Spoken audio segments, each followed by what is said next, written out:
انتہائی اہم ذرائع کے مطابق لاہور ہائی کورٹ میں وکلاء کی جعلی ڈگریوں سے متعلق ایک کیس زیر التوا ہے اور پچھلے 2 سال سے زائد عرصے سے اس کی سماعت نہیں ہو رہی۔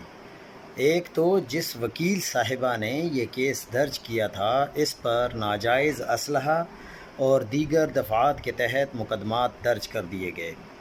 دوسرا، اس کیس میں یہ انکشاف ہوا تھا کہ کئی نامی گرامی وکلاء کی ڈگریاں جعلی ہیں۔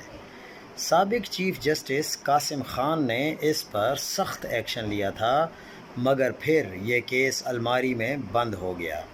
اس کیس کے دوران سب سے زیادہ مزاحمت پاکستان بار کونسل کے سینئر ممبر نے کی تھی۔ وجہ یہ تھی کہ ان موصوف نے اپنی ڈگری کی تصدیق زور بازو پنجاب بار کی حد تک ہی کروا لی تھی۔ جب اس وقت کے چیف جسٹس قاسم خان نے اس پر کارروائی شروع کروائی تو ان کے خلاف بھی مہم شروع کی گئی۔ بعد میں یہ سینئر ترین وکیل صاحب رجیم چینج کے اہم ترین سہولت کار ثابت ہوئے اور اب 27ویں ترمیم میں سہولت کار بن کر عدلیہ کی آزادی میں آخری کیل ٹھونک رہے ہیں، اور ان کا اتنا اثر و رسوخ ہے کہ ان کا گروپ حال ہی میں سپریم کورٹ بار کا الیکشن جیت چکا ہے۔